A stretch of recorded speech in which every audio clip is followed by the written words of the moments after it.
오늘 토교장 예지 보신 여러분을 환영하고요. 오늘 말씀은요, 우리가 맺어야 하는 회개의 열매라는 말씀으로 같이 은혜 받기를 원합니다. 우리가 2주 전에도 잠시 보았는데요, 우리 어른들의 사고에는 인과응보의 구조가 자리 잡고 있죠. 즉 어떤 일의 사건이 벌어지잖아요. 그럼 반드시 우리는 원인을 찾아야 돼요. 그리고 그 원인에 대한 결과로 이렇게 힘들었어 라고 해야 마음이 좀 편안합니다. 왜? 그 원인을 제거해 버리고 그 원인에게 우리가 심판을 하고 따지면 그나마 우리가 조금이라도 그 아픔이 치유되기 때문이죠. 그래서 우리가 가정에서 하는 것이 뭐냐면요, 이 싸움이에요. 결국 내 탓이야. 결국 이 원인의 근본이 누군지를 가려내야지 우리는 직성이 풀립니다. 그러다가 뭐 너도 했고 나도 했잖아. 그럼 결과 발단이 누구야? 너잖아. 우리 결국은 그걸 이제 가려내야 우리는 좀 직성이 풀리죠. 이 한국 사회가 아직도 좀 덜 성숙한 것이요, 바로 이제 어떤 사회적인 이슈나 문제가 발생되잖아요. 그러면 꼭 그 원인을 밝혀내서 망신 주기를 하고 사회적으로 희생양을 꼭 삼아야 됩니다. 우리 한국 사회는요. 그래야 그 문제로 인해서 사회적인 흥분이 되고 피해가 되고 또 감정 피로가 되는 그 모든 이 아픔이 좀 치유되는 거예요. 그래서 우리는 지난 10년의 모든 문제의 원인으로 뭐 저희가 정치적으로 말하는 게 정 아니라요. 그냥 뭐 그게 사실이니까요. 우리 원인으로 우리는 두 대통령을 지목하고요, 망신을 주기로 하고요, 감옥에 넣었습니다. 물론 그들에게는 죄가 있습니다. 그리고 당연히 그 죄는 응분의 대가를 받아야 합니다. 문제는 이거죠. 그렇게 함으로써 나머지 모든 정치인들은 깨끗하냐? 깨끗하게 된 거죠. 권력자들. 그리고 우리 역시 지난 10년 동안 함께 저질렀던 크고 작은 죄들, 그리고 그것이 쌓여서 수없이 많은 사람들을 아프게 했고 죽였던 그 적폐들이 마치 우리로 인해서는 아무것도 없었던 것처럼 위장하는 것이죠. 그리고 이렇게 그 희생양이 뒤집어 쓰이는 것입니다. 과연 우리 세월호 때 수많은 학생들이 죽은 것이 구원파 유병언 때문이었을까요? 네, 책임이 있겠지만 그 사람만의 책임이었을까요? 아니죠. 정부의 책임이 더 컸죠.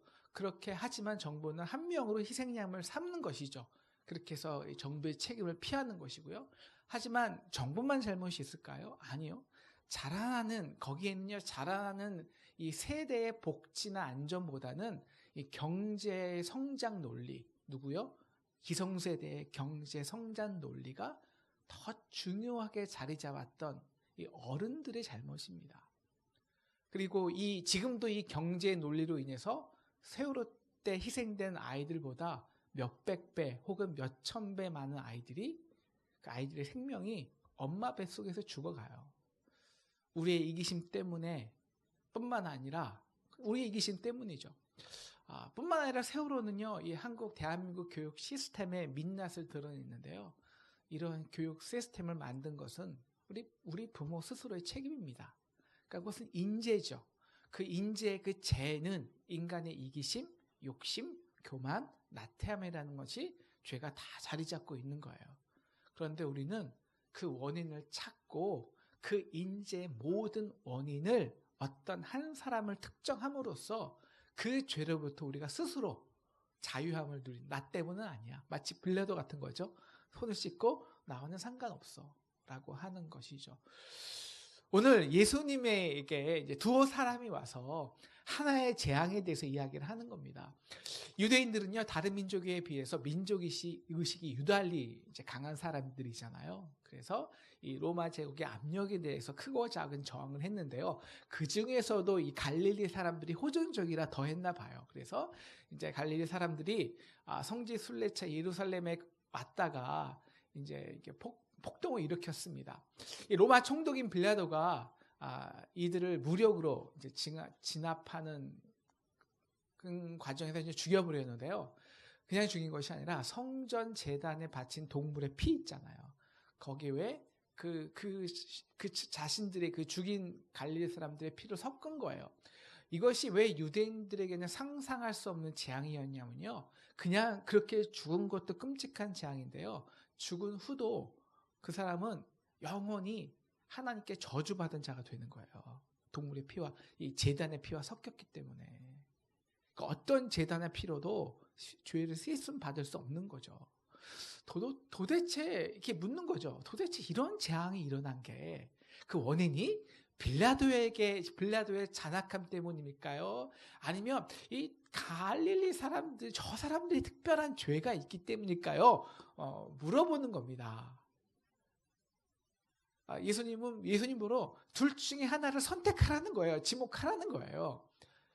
그래서 악한 빌라도를 저주하거나 호전적인 갈릴리 사람들의 탓을 하면 되는 거죠. 바로 예수님이 이 점을 드러내시는 겁니다. 과연 그래?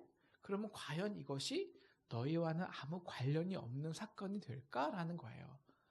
너희는 깨끗하고 죄가 없고 그들만 빌라도만 혹은 갈릴리 그 특별한 갈릴리 사람들만 더 죄가 있어서일까라는 거죠. 아니라는 거죠, 예수님은. 중요한 것은 그런 사건이 났을 때 우선적으로 우리가 조명해야 하는 관점은 남이 아니라 저 사람이 아니라 남 탓이 아니라 우리 자신이라는 거예요. 다시 말하면 우리도 그들과 똑같은 죄인인데 왜 그들은 심판당하고 왜 지금 나는 심판당하지 않았을까? 이 질문이 우선적인 질문이 되어야 한다는 것입니다. 두 번째 예도 마찬가지예요. 실로암에서 망대가 이제 무너졌어요. 갑자기 이제 18명이 사망한 사건입니다. 무수히 많은 이제 사건이 우리도 비슷한 사건이 있잖아요. 삼풍, 성수대교 뭐 이런 큰 사건이 아니더라도요. 뭐 교통사고로 그냥 무고한 시민들이 죽어가는 일이 많아요. 심지어는 새벽에 새벽기도 가다가 교통사고로 나가서 돌아가신 분들도 심심치 않게 들려옵니다. 그때 우리는 종종 두 가지 해석을 해요. 원인을 돌리는 거죠. 인과응보로. 자, 우리가 모르는 그렇게 사고 심판당한 사람은 우리가 모르는 은밀한 그 죄가 있을 거야 라고 그 사람에게 책임을 돌린 겁니다. 혹은 둘째로 아니면 하나님에게 책임을 돌리는 거죠. 어떻게 사랑의 하나님이 그럴 수 있어요? 만약에 그들의 죄가 아니라면 어떻게 선한 사람들이 그런 고통을 당하도록 그런 하나님이 정말 전능하다면 그럴 수 있냐는 거예요. 그러니까 우리가 실로암 사건, 뭐 삼풍 성수대교 교통사고, 이제 우리가 심지어 이제 큰 병을 걸리고요. 우리가 이러한 재앙의 원인을 진짜 찾아보잖아요. 그것은 당연히 인재예요. 그런데 이 대부분의 인재는요, 어떠한 한 사람의 특별한 죄 때문이 아닙니다. 여러분, 실로암 망대가요, 한 사람의 잘못 때문에 한순간에 무너졌을까요? 아니요. 거기에 있는 설계의 잘못이 있을 수 있고요. 그 설계가 잘못될 때는요, 그 한 사람의 욕심이나 재정을 부풀리거나 설계를 간단히 해서 이익을 축제하려는 인간의 이기심, 혹은 원재료를 잘못 썼다거나, 혹은 너무 빨리 지어서 건축할 때 문제가 있다거나, 혹은 너무 오랫동안 감당할 수준을 넘은 힘을 계속적으로 지속적으로 받았기 때문에 한계에 의해서 무너진 것입니다. 그리고 이 18명의 사람은요, 그 특정한 때 무심코 그 길을 가다가 그냥 희생을 당한 거란 말이에요. 여러분, 인간 사회에서 사는 많은 구성원들이요, 그러니까 왜 이런 재앙이 일어나냐? 한 사람의 특정함이 아니에요. 그냥 인간 사회에서 서로 다른 구성원들이 그냥 자기의 이기심, 교만, 욕심, 그리고 특별히 타인에 대한 무관심으로 사는 그것들이 쌓여 축적되어서 어떠한 특별한 시점에 재앙이 일어난 것입니다. 우리도 이렇게 많은 암과 질병에 노출되는 이유가요, 누구 한 명 때문이 아닙니다. 예수님이 제자들이 물어보잖아요. 저 사람이 장님된 게 누구의 죄 때문이냐? 아니, 누구의 죄가 아니에요. 하나님의 영광을 드러내기 위함인데요. 우리는 그 한 명을 그 원인을 지적하고 싶어요. 그러면 그 원인은 딱 하나가 아니에요. 아담 이후로 인간 사회에 죄가 들어왔기 때문이에요. 이게 원죄인데요. 그리고 그렇게 해서 돈을 벌기 위해서 우리가 막 폐수를 아무데나 버리고요. 공해를 함부로 이 공해 이 연탄에 이 인간들이 자기 중심적으로 살다가 자연을 파괴하고요. 공해로 내뿜고요. 그것이 축적되고 쌓여가고 누적되면서 어떠한 특별한 사람에게 그 나쁜 환경이 더 많이 노출된 것뿐이에요. 물론 우리가 그 재앙을 당한 특정한 사람이 피해자가 되잖아요. 그럼 우리는 하나님께 항의할 수뿐이 없어요. 하나님 왜 나예요? 왜 나냐고요. 제가 미국에서 고속도로를 달리는데요. 그게 55마일 존이에요. 근데 다 75마일 이상 다 달리는 거예요. 그러니까 흐름대로 가면 웬만하면 안 잡거든요. 그래서 저도 75마일 이상 한 76마일 이렇게 그렇게 딱 달리고 흐름대로 달리고 있었는데요. 갑자기 뒤에서 빵빵하더니 경찰이 저만 잡는 거예요. 그래서 제가 항의했죠. 여기 다 모든 사람이 75마일로 달렸는데 왜 나만 잡냐? 막 항의했더니 딱 한 말 하더라고요. Because you drive over 70 miles an hour on the zone on 55. 그게 대짓이에요, 그냥. 너 55마일에 75마일로 달렸잖아. 계속 제가 근데 왜 다른 사람은 안 잡아요? 항의했더니 딱지를 2개를 띄는 거예요. 동시에. 왜? 제가 이 깜빡이 등이 하나 안 나왔거든요. 그것 때문에 2개를 더 띄는 거예요. 박완서 선생님이 그 남편과 아들을 거의 동시에 그것도 이제 예측하지 않은 이 병 때문에 하나님 잃었어요. 그래서 그 후에 이제 하나님께 항의 기도를 한 거죠. 이런 기도를 했다고 해요. 주님, 제가 당신을 사랑해서도 아니고요, 믿어서도 아닙니다. 만약 하나라도 정말 당신이 살아계실까봐. 그래서 남은 내 식구 중에서 또 누군가를 또 탐내실까봐 두려워서 바치는 기도라고. 그렇게 식음을 전폐하면서 수녀원에서 몇 달을 보내셨다고 해요. 수녀들과 함께 같이 생활하는데 갑자기 이런 깨달음이 있으셨대요. 왜 그런 재앙을 나만 피해 가야 한다고 나는 주장할까? 아무 이유가 없다는 거였대요. 여러분, 우리 인간사에 재앙이 있는 것은요, 하나님 때문도 아닙니다. 하나님은요, 인간이 쌓아놓은 죄를 인위적으로 없앨 수가 없어요. 혹은 피해자들이 더 특별히 죄가 있어서도 아닙니다. 우리 모든 죄가 누적되고, 그 죄라는 거는 이 화학적 반응을 일으키거든요. 혼자의 죄가 문제를 일으키지 않습니다. 내가 뿌려놓은 죄가 누가 화학적으로 거름을 주고 또 누가 파고 더 그래서 한순간에 특정한 사람에게 희생을 당하게 하는 거예요. 물론 그 사람도 그 피해자도 죄인입니다. 어떤 식으로라도 그 재앙을 초래하는 죄의 0.01%의 원인을 제공한 거예요. 함께. 그래서 박완서 선생님이 말씀하신 것처럼 그 재앙을 나만 피해 가야 할 만한 근거는 우리에게 없습니다. 다 이 땅에 우리가 뿌린 죄의 씨앗이 자라서 그것을 먹고 자란 사단과 사망의 권세가 이 땅을 다스리고 있기 때문입니다. 그리고 그것은 변덕스러워요. 사단의 역사는.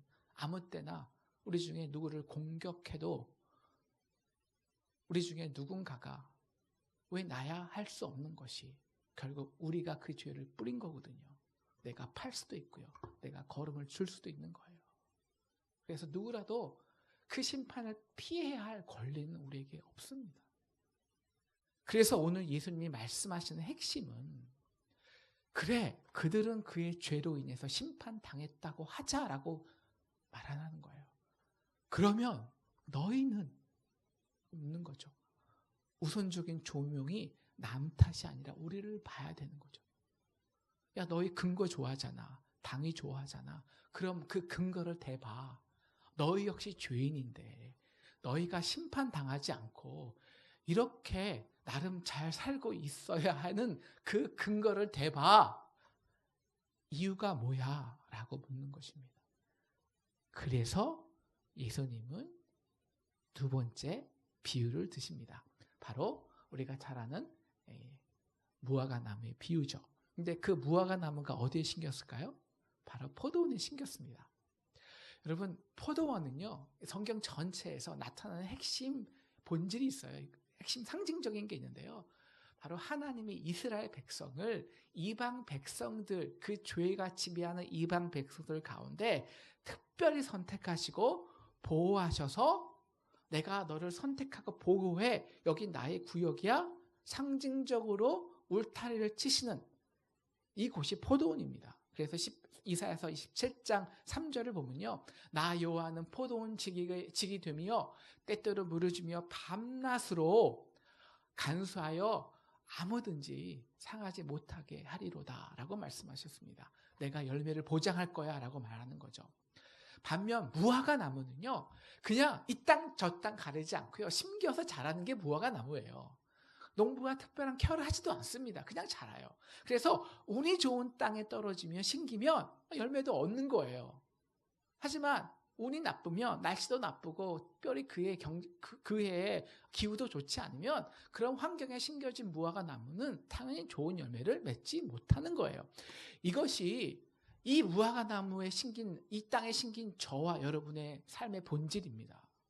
이거는 다 무화과 나무의 운명이에요. 이 땅은 결국 죄의 법, 사단이 다스리는 그리고 그 사단의 공격에 취약한 구조로 우리는 살아가요. 조금만 사단이 우리를 건드리면 우리는 열매를 맺지 못해요. 그리고 그것은 고스란히 각자의 책임으로 돌아오는 거예요. 왜? 죄인이기 때문에. 그래서 하나님이 하신 것이 있어요. 그 무화과 나무를 포도원에 심은 거예요. 왜? 사단이 장난질하지 못하게. 그래서 세상으로부터 그 운으로부터 너의 열매를 무화과 나무의 열매를 맡길 수 없다는 것입니다. 우리 역시 죄인인데 솔직히 저 사람보다 내가 덜 죄인이다 자신할 수 없잖아요. 그런데 왜 우리는 심판당하지 아니하였는가? 바로 그것은 우리에게 열매를 기대하시는 하나님 때문이라는 것입니다. 그래서 죄와 사단이 지배하는 이 변덕스러운 땅에서 우리를 떼어내어서 지금 하나님이 관리하시는 포도원에 우리를 심으시고 지금 열매를 기다리고 계시는 하나님의 은혜 때문이라는 거예요. 그런데 이 하나님의 은혜가 때론 더 무서울 때가 있습니다. 적나라한 우리의 실체를 드러날 때가 있어요. 이제 3년이 지났습니다. 충분히 열매 맺기 위해서 기다려 주셨다는 거예요. 그런데 무화과 나무에 열매가 없어요. 뭐냐면 땅의 문제가 아니었던 거예요. 땅만. 사실 나무 자체가 문제가 있던 거예요. 왜? 하나님께서 좋은 땅에 특별한 은혜와 관심으로 케어해 주셨잖아요. 남 탓을 돌릴 수가 없다니까요, 이제는. 이렇게 3년을 좋은 땅에서 특별 관리를 받으면서도 열매를 못 맺었다면 그 원인은 저 나무 자체 때문이야 라고 판명 날 수밖에 없는 거예요. 그래서 하나님이 말하는 거죠. 야, 이제 저 나무 찍어버려라. 이제 완전히 판명됐어. 저 나무는 결코 스스로 좋은 열매를 맺을 수 없어. 왜? 나무 자체가 잘못되었기 때문이야.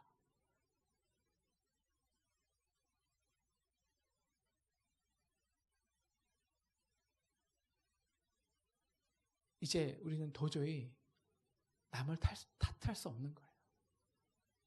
내가 이렇게 힘든 것은 헬조선의 사회를 만났기 때문이고 운이 없어 가난하고 못난 부모님을 만난 때문이고 혹은 내가 저 사람을 내 남편과 아내로 결혼했기 때문이고, 도저히 이제 문제의 원인을 남의 문제로, 땅의 문제로 돌릴 수 없게 된 거예요.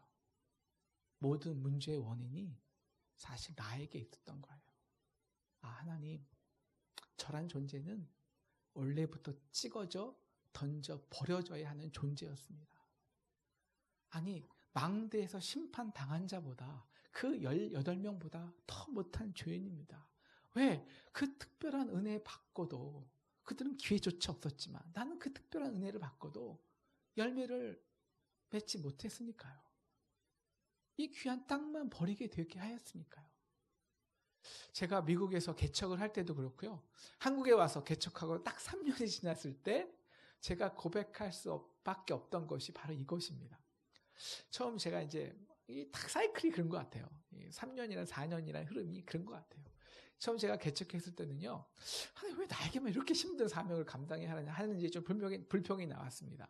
네, 그러다가 열심히 했죠, 나름. 그래도 난 할 수 있어 하고 열심히 했지만, 이제 1년이 지나고 나니까요, 제가 뭘 불평하냐면요, 주로 땅을 불평해요. 땅. 그러니까 척박했던 우리가 심긴 이 땅, 환경 때문이라는 거예요. 하나님, 이 모든 사람들이 이미 각자의 풍요를 누리는 이 강남 땅에서 개척교회, 그것도 무슨 아파트 단지가 있는 것도 아니고 상가, 옥탑방에 있는 교회를 누가 오겠습니까? 하나님, 이거 열매 없는 거 당연한 거 아니에요? 왜 여기다 심겼습니까? 라고 불평하는 것이죠. 2년이 지나니까요, 주로 제가 관계 탓을 하더라고요. 열매가 없는 것은 뭐 내 문제도 있겠지만 정말 우리 그 부모님, 뭐 어머님, 정말 뭐 남들은 개척한다고 다 도와줬는데 오히려 저를 다 심정적으로 뭐 재정적으로 힘들게만 하고, 뭐 1년 반 새벽 기도를 인천에서 여기까지 오는데 하나하나 당연한 것으로 생각하고, 뭐 이런 것들, 뭐 우리 서로도 남 탓, 왜 너는 뭐 이런 탓으로 돌리게 되는 거예요. 그러다가 3년이 지나니까요, 더 이상 남 탓할 게 없는 거예요. 더 이상.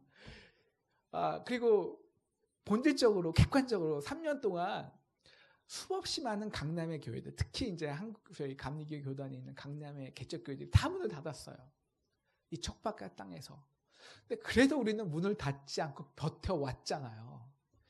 사실 지금도 수많은 개척교회 하시는 목사님들이 있는데요, 5년, 7년을요, 정말 1명, 2명으로 예보는 그런 목사님들이 많아요. 저희 어머니가 신도에서 이제 그런 목사님 주로 와서 기도를 하니까요, 정말 그래서 금식하고, 지금도 이제 한 40일을 딱 몇 명 있는 그 개척 목사님이 금식하고 있는데, 그러니까 그럼 저한테 맨날 말하는 거예요. 야, 너 감사해. 야, 지금 너는 지금 하나님의 특별한 은혜를 받고 있는 거야. 야, 강남 땅에서도 교회인 줄지 않고 교회를 하는 거는 특별한 은혜야. 야, 하나님 앞에서 네가 뭐가 그들보다 잘나서 뭐가 내가 특별히 다 할 게 뭐가 있냐? 할 말이 없더라고요. 네, 생각해보니까 정말 아무것도 없는 거예요. 그렇게 생각해보니까 남 탓하던 것이, 불평하던 것이 3년이 지나고 나니까요, 이건 정말 하나님이 특별히 케어해 주신 모든 은혜예요. 여러분, 솔직히 우리가 처음에 이렇게 제대로 된 건물에서 예배할 거라고 기대조차 했습니까? 아니에요. 우리는 그냥 빌려서 예배한 거예요. 해야 할 거라고 생각했어요. 이런 건물 기대도 안 했어요. 우리가 지금 우리 교회 비슷한 사이즈, 조금만 우리가 조금만 큰 사이즈인데요, 비슷한 사이즈예요. 대각선에 있는 교회가 있는데요, 지금 저희보다 임대료가 6배를 많이 내고 있어요. 6배를. 네, 그리고 버티고 있는 거예요. 근데 서로 우리는 솔직히 임대료 걱정 안 하잖아요. 강남 땅에서 개척교회 우리뿐이 없어요. 우리뿐이. 그리고 남 탓을 했지만 우리가 사실 3년 동안 버텨온 것은요, 하나님께서 정말 특별한 조합으로 우리를 묶여 주시게 했기 때문이에요. 정말 이곳에 특별한 포도원을 조성해 주시고 무화과 나무를 심으신 거예요. 정말 최상의 조합으로 나를 케어해 주셨구나. 그런데 눈에 보이는 열매가 없는 거예요. 이것은 단지 숫자의 부흥만을 말하지는 않습니다. 무화과 나무인 제가 이제 특별한 포도원의 신기 은혜로 인해서 완전히 드러난 진실이 있죠. 바로 이거죠. 주님, 저는 스스로 열매 맺을 나무가 아니네요. 주님, 제가 지금 1명, 2명 영혼 가지고 싸우고 씨름하는 그 목사님보다 나을 것이 하나도 없고요. 뿐만 아니라 지금 신문지상에서 자신의 죄와 연약함으로 인해 심판당하고 웃음거리가 되고 시상양되는 그 목사와 다를 것이 하나도 없는 존재입니다. 지금까지 그냥 은혜로 가림을 받은 것뿐이에요. 망대에서 심판당한 자보다 18명보다 더 못한 죄인인 거예요. 왜? 그 좋은 땅만 버리게 하였으니까요. 그런데 여러분, 여기에 정말 기가 막힌 반전이 있습니다. 오늘 말씀의 주제는요, 우리가 맺어야 할 진정한 회개 열매예요. 바로 그 열매가 무엇이냐? 바로 이 고백이 하나님이 제게 원한 진짜 회개의 열매라는 것입니다. 아멘? 아무도 아멘은 안 하시나요? 이게 진짜 우리의 회개의 열매예요. 진정한. 너희가 만일 회개하지 아니하면 이와 같이 망하리라. 바로 스스로 열매 맺지 못하는 죄인이면서 땅 탓, 남 탓, 다른 이들을 정죄하였던 우리가 하나님, 내가 죄인입니다. 고백하는 거예요. 그리고 이제는 내 힘과 능력으로 스스로 열매 맺으려는 그 모든 시도에서 내려놓는 거예요. 왜? 죄인이니까. 정말. 그런 우리를 위해서 이제는 우리가 주목할 수 있는 것은 딱 하나뿐이 없잖아요. 정말 그 회개의 열매를 맺었다면 우리가 주목할 수 있는 건 딱 하나입니다. 바로 전적인 하나님의 은혜. 우리를 위해 십자가에서 우리를 위해 내가 찍혀야 되는데 대신 찍힘 당하신 십자가의 공로이죠. 바로 우리에게 진정한, 그럼으로써 우리에게 진정한 생명의 열매를 맺게 하시는 하나님의 은혜입니다. 그래서 그 사람만이 느끼고 경험하는 진짜한 은혜가 있고요. 이 첫째 회개의 열매를 맺는 사람만이, 그래서 나는 죄인이고 그래서 정말 하나님의 은혜만 붙들고 있는 사람만이 진짜 맺을 수 있는 두 번째 열매가 있어요. 무엇이냐? 우리 8절, 9절 다 같이 읽겠습니다. 시작. 대답하여 이르되 주인이여 금년에도 그대로 두소서. 내가 두릅하고 걸음을 줄이니 이후에 만일 열매가 열면 좋거니와 그렇지 않으면 찍어버리소서 하였다 하시니라. 네, 주인이 찍어버려야 되잖아요. 다시 당연히 찍어버려야 되거든요. 그런데 그러니까 포도원 지기가 말하는 거예요. 주님, 금년에는 그대로 두소서. 내가 두릅하고 걸음을 줄이니 이후에 만일 열매가 맺으면 좋지만 그렇지 않으면 그때 찍어버리세요. 바로 내가 지금 스스로 열매를 맺지 못해요. 이 회개의 열매를 맺은 거죠. 하지만 이 자리에 내가 있는 이유가 그 근거가 나에게 있는 것이 아니라 지금 열매를 맺기 위해서 지금도 두릅하시고 걸음을 주시는 우리를 위해 일하시고 있는 그리스도의 사역, 공로가 있기 때문이라는 거예요. 그걸 안다는 거예요. 그걸 느낀다는 거예요. 회개의 열매를 진짜 맺은 사람은 바로 그 그리스도가 나를 위해 일하고 있는 것을 알아요. 둘을 하는 것은요, 골고루, 또 나에게 가장 적당하게, 그리고 쉬지 않고 끊임없이 일하시는 그 그리스도와 성령님의 일하심을 느끼는 거예요. 그래서 1년을 기다려 주었어요. 그런데 열매가 없어요. 그래서 찍어버리려고 하잖아요. 야, 내가 1년 기다려 주었지.